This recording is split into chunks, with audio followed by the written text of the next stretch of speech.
Hi friend पुणी थोड़े एक नुआ भिडियो आपको स्वागत करुच्ची।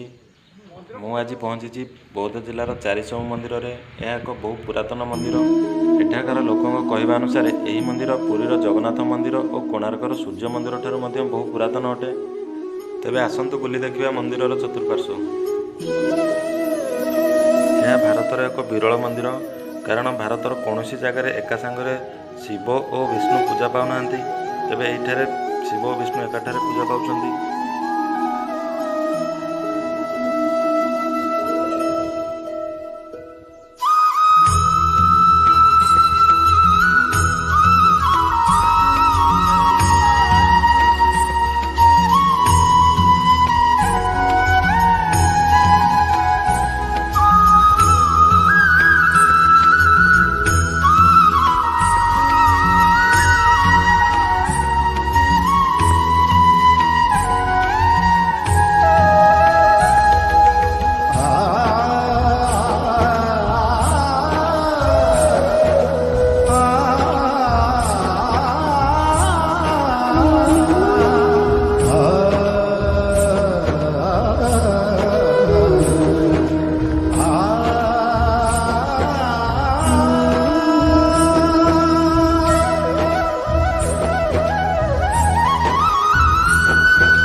आज्ञा क्यों मसीहार मंदिर ये आप जानवर षष्ठ शताब्दी।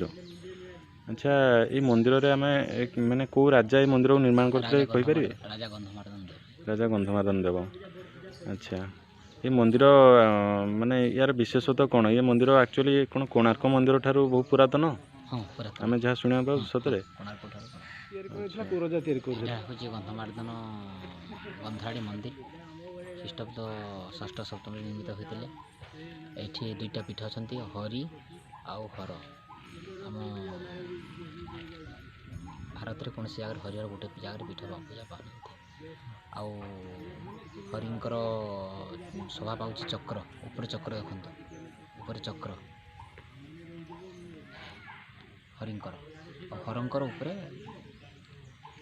आमर लिंग अच्छे। मंदिर विशेषता ये बहुत पुराना मंदिर। आउ लोक मैंने जोड़े जोटा मानसिक करती सब यहाँ होती शिवरात्रि पणा संक्रांति आमर कार्तिक मास श्रावण मास प्रति सोमवार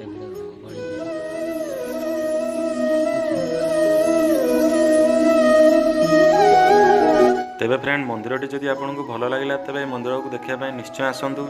यह बौद्ध मार्केट ठारू प्राय 12 किलोमीटर दूर अवस्थित।